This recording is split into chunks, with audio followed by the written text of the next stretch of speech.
السلام علیکم دوستو، میرے چینل اردو کہانیاں میں خوش آمدید۔ آج ایک نئی سچی خوفناک کہانی کے ساتھ آپ کی خدمت میں حاضر ہوں۔ آئیے کہانی کا آغاز کرتے ہیں۔ وہ تو واقعی غائب ہو گئی تھی۔ میں حیرانی و پریشانی سے ادھر ادھر دیکھ رہا تھا۔ بیڈ کے نیچے بھی جھانک کر دیکھا، وہ کمرے میں موجود نہ تھی۔ میرے لیے یہ خاصی حیرانی کی بات تھی، وہ باہر بھی نہیں گئی تھی۔ برف باری دیکھنے کا مجھے بے حد شوق تھا۔ فلموں ڈراموں کے مناظر میں اکثر برف باری ہوتے دیکھی تھی، اور حقیقی زندگی میں آج تک نہیں۔ میں اپنے ساتھ اپنے دوستوں یعنی سرمد، جمیل، کاشف اور ریحان کے ساتھ گھومنے کی نیت سے اس بار مری آیا تھا۔ برف باری کے دنوں میں ہوٹل میں کمرے ملنا بہت مشکل ہوتے ہیں۔ سرمد اکثر اپنے دوستوں کے ساتھ مری گھومنے آتا رہتا ہے، سو مری آنے سے پہلے اس نے ہی 2 کمرے ایک ہوٹل میں بک کروا لیے تھے۔ 2 دن سے ہم یہاں برف باری ہوتے دیکھ رہے تھے۔ خود کو برف پر چلتے اور خود پر گرتی برف کو دیکھ کر ہم بے حد خوشی محسوس کر رہے تھے۔ تیسرے دن بھی ہم برف کے نظارے لے رہے تھے۔ میرے دوست یار ہنسی مذاق کرتے ہوئے مجھ سے دور نکل گئے۔ مجھے یہ احساس ہوا میں ان سے دور ہوں۔ یہ سوچ کر تیز تیز قدم بڑھانے لگا۔ اچانک میری نظر ایک لڑکی پر پڑی۔ میں نے حیرت سے لڑکی کو دیکھا، مگر حیرانگی لڑکی کو دیکھ کر نہیں بلکہ اس کے لباس کو دیکھ کر ہوئی تھی۔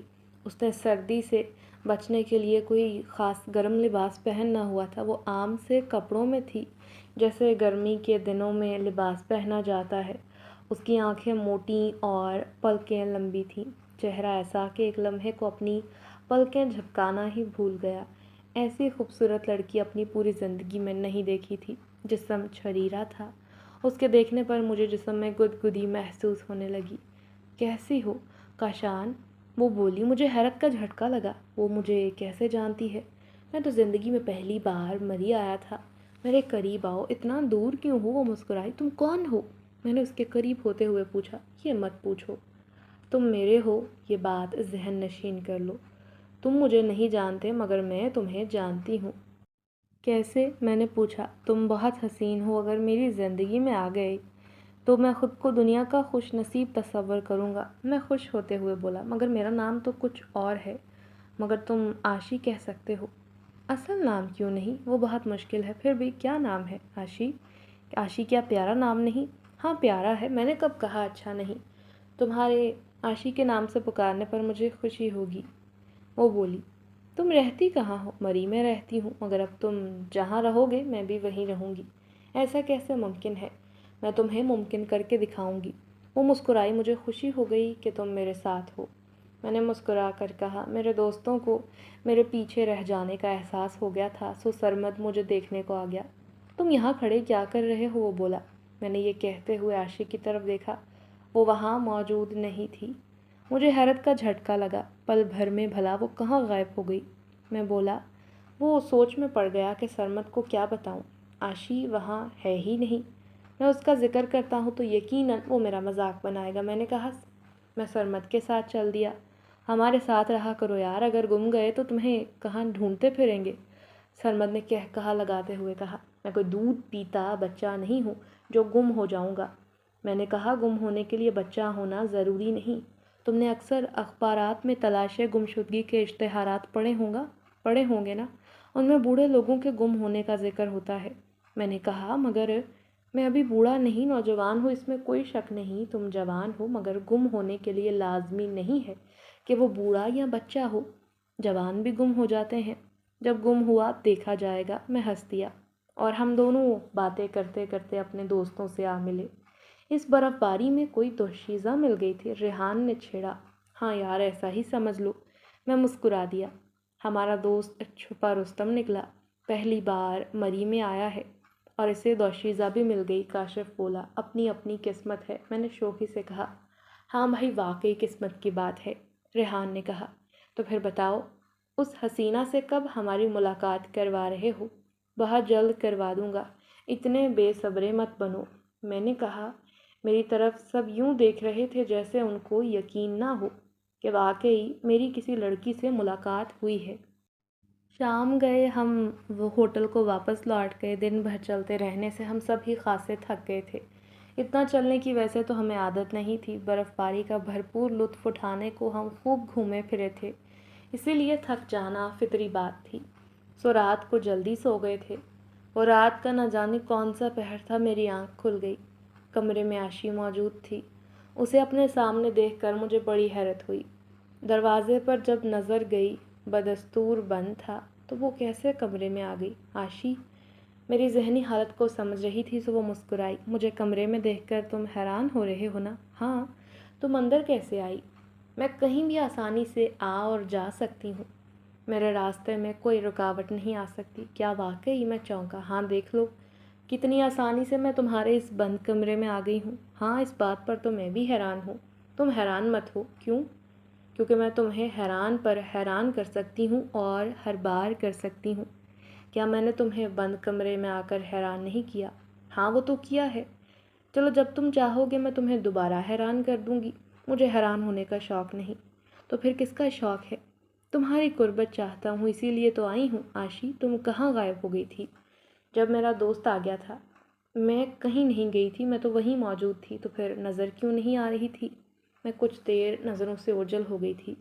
یہ صلاحیت بھی موجود ہے تم میں، کیا تمہیں یقین نہیں آ رہا؟ یقین نہ آنے والی بات ہے، میں نے کہا۔ لو، میں غائب ہو گئی، یہ عاشی نے کہا، اور وہ واقعی غائب ہو گئی۔ میں حیرانی پریشانی سے ادھر ادھر دیکھنے لگا، حتیٰ کہ میں نے بیڈ کے نیچے بھی جھانک کر دیکھ لیا، وہ کمرے میں موجود نہیں تھی۔ میرے لیے بہت حیرانی کی بات تھی، وہ باہر بھی نہیں گئی تھی، بس کمرے سے اچانک غائب ہو گئی۔ اچانک سے عاشی پھر ظاہر ہو گئی۔ دیکھ لیا کاشان، میں غائب بھی ہو سکتی ہوں، وہ بولی۔ ہاں ہاں دیکھ لیا، مگر یہ سب آخر کس طرح کر لیتی ہو؟ یہ مت پوچھو۔ ٹھیک ہے، میں معلوم نہیں کروں گا۔ میں تمہاری کیا خدمت کروں؟ کیا کھاؤ گی، کیا پیو گی؟ یہ مت پوچھیے، کیونکہ میں کھائے پیے بغیر رہ سکتی ہوں۔ یہ کیسے ممکن ہے؟ کوئی بھلا کچھ بھی کھائے پیے بغیر زندہ کیسے رہ سکتا ہے؟ دیکھ لو، مثال تمہارے سامنے موجود ہے۔ میں انسانوں سے نہیں ہوں، تو پھر میں جنات میں سے ہوں۔ جنات؟ یہ سن کر ایک لمحے کو تو مجھ پر کپ کپی چڑھ دوڑی۔ گھبراؤ مت، کچھ نہیں کہوں گی، کوئی نقصان نہیں پہنچاؤں گی۔ میں تم سے محبت کرتی ہوں، سچی والی۔ میں نے سنا ہے جنات انسانوں کے دشمن ہوتے ہیں، انسانوں کو نقصان پہنچانے کی بھرپور کوششیں کرتے ہیں۔ کیا انسانوں میں ایسے لوگ نہیں ہوتے جو انسانوں کو نقصان پہنچاتے ہیں؟ ہاں ہوتے ہیں، میں نے کہا۔ ایسے ہی سب جنات بھی ایک جیسے نہیں ہوتے، کوئی اچھا ہے کوئی برا، کوئی انسانوں سے محبت کرتا ہے۔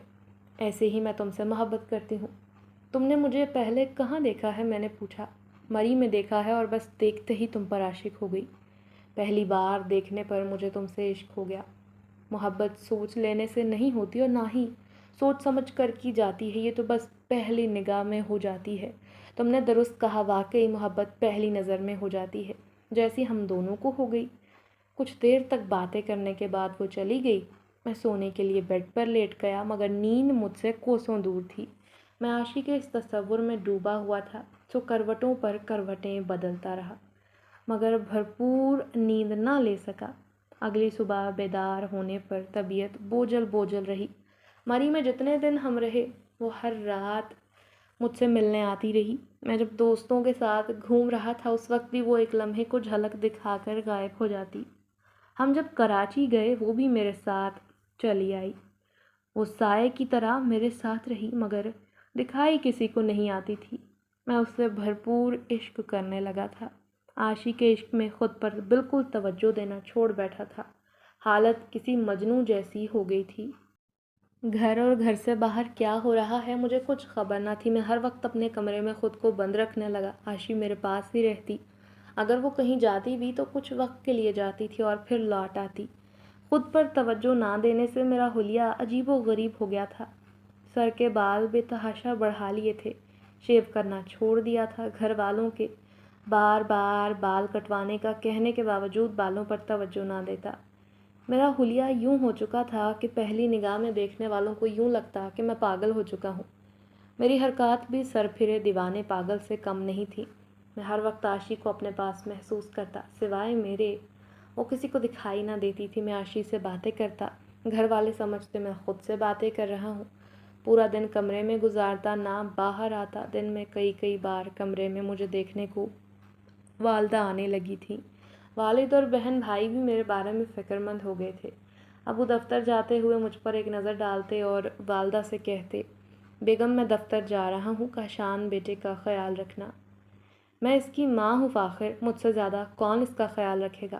ڈاکٹروں کا خیال ہے کہ کاشان بیٹے کا ذہنی توازن خراب ہو گیا ہے، اس کا خیال رکھنا ضروری ہے ورنہ یہ دورہ پڑنے پر خود کو نقصان پہنچا سکتا ہے۔ میں ابو کی بات پر مسکرا دیا۔ انہیں اتنی سی بات سمجھ میں نہیں آ رہی تھی کہ میں عاشی کے عشق میں مبتلا ہو چکا ہوں۔ حالانکہ میں یہ بات سب گھر کے لوگوں کو بتا چکا تھا مگر وہ میری بات سننے کو تیار نہ تھے۔ پھر 1 ماہ تک لگاتار ڈاکٹروں کے علاج سے کوئی فائدہ نہ ہونے پر پیروں کو لایا جانے لگا۔ ان کو دیکھ کر عاشی نے مجھے بتایا کہ یہ سارے جعلی پیر ہیں، انہیں کچھ پتہ وتا نہیں۔ ایک دن والد صاحب کے ساتھ پیر فرحت بخاری آئے۔ انہیں دیکھ کر عاشی گھبرا گئی۔ کیا بات ہے؟ پریشان کیوں ہو گئی ہو؟ میں نے پوچھا۔ یہ اصلی پیر ہے۔ اصلی پیر ہو یا ڈبہ پیر، اس سے کیا فرق پڑ سکتا ہے؟ میں نے پوچھا۔ یہ ہم دونوں کو دور کر دے گا۔ میرے ہوتے ہوئے کیسے جدا کر سکتا ہے؟ ہاں تمہیں کچھ کر سکتے ہو، تم کچھ ایسا کرو نا کہ یہ دوبارہ اس گھر میں نہ آئے۔ ٹھیک ہے، میں نے کہا۔ میں پیر فرحت بخاری نے زیر لب کچھ پڑھا، ابھی وہ کچھ بولنے ہی والے تھے کہ میں نے اس پر حملہ کر دیا اور اس کا گلا دبانے لگا۔ تھوڑی دیر اور اس کا گلا دباتا تو پیر فرحت کا کام تمام ہو جاتا، مگر اس کی خوش نصیبی کہ گھر والے وہاں موجود تھے۔ میرے والد، بھائی امتیاز اور فروخ نے خاصی دقت سے مجھے قابو کر لیا۔ خاصی دیر تک پیر فرحت کے حواس بحال نہ ہو سکے تھے۔ حواس بحال ہونے پر وہ بولا، اس پر ایک خبیث آسیب کا سایہ ہے جو اسے مذہب سے دور رکھنا چاہتے ہیں تاکہ اپنے مذموم مقاصد کے لیے استعمال کر سکے، اسی لیے اپنے تمام دینی فرائض اور دیگر معاملات سے دور ہو کر یہ گھر میں پڑا رہتا ہے۔ کیا ایسا بھی ہوتا ہے؟ ابا جان نے پوچھا۔ ہاں، آسیب جو کام خود نہیں کر سکتے ان مقاصد کے لیے انسانوں کا استعمال کرتے ہیں۔ یہ آسیب کاشان کو آنے والے وقت میں غلط کاموں کے لیے استعمال کرے گا، مگر تم فکر نہ کرو، میں ایسا ہرگز نہیں ہونے دوں گا۔ جیسا میں کہوں ویسا ہی کرنا۔ ٹھیک ہے، ہم ایسا ہی کریں گے، امی جان نے کہا۔ کاشان کو تمہیں رسیوں سے باندھ کر رکھنا ہوگا ورنہ علاج سے باز رکھنے کو تم لوگوں پر بھی یہ حملہ کرنے سے گریز نہیں کرے گا۔ مجھے ایک رسی لا کر دو فوراً، پیر صاحب نے کہا۔ فروخ گھر میں سے رسی لے آیا۔ پیر فرحت نے رسی پر دم کیا اور ابا جان کو رسی دے دی۔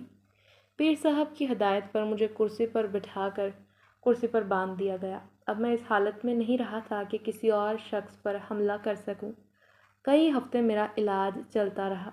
میں رسی میں بندھا ہونے کے سبب کچھ کرنے کی پوزیشن میں نہیں رہا تھا۔ اب عاشی میرے پاس نہیں رہی تھی۔ وہ دن میں چند لمحوں کے لیے آتی اور چلی جاتی۔ وہ مجھ سے کہتی، کاشان کچھ کرو ورنہ میں ہمیشہ کے لیے تم سے دور چلی جاؤں گی۔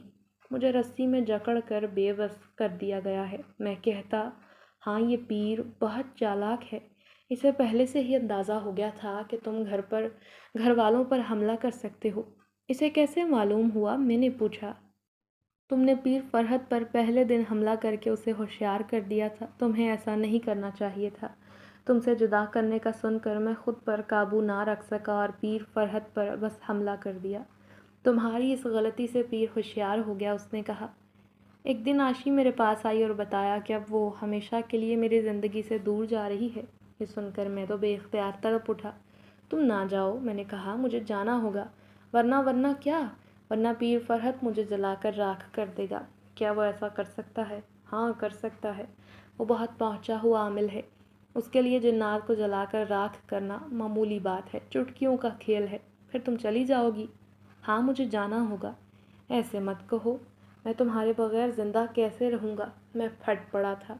تمہیں زندہ رہنا ہے، تم زندہ رہے تو دوبارہ ملنے کی امید قائم رہے گی۔ ٹھیک ہے، میں زندہ رہوں گا، قیامت تک تمہارا انتظار کروں گا، میں نے کہا۔ عاشی جا چکی تھی اور پھر وہ لوٹ کر نہ آئی۔ میرا کئی مہینوں تک پاگلوں والی حالت رہی۔ میرا علاج بھی جاری رہا۔ پیر فرحت کے علاج سے آہستہ آہستہ میری حالت میں سدھار آتا چلا گیا، بہتری آئی۔ نارمل حالت میں آ جانے پر تعلیم سے تعلق ناتا جوڑ لیا اور آج میں ایک اچھے سرکاری عہدے پر فائز ہوں۔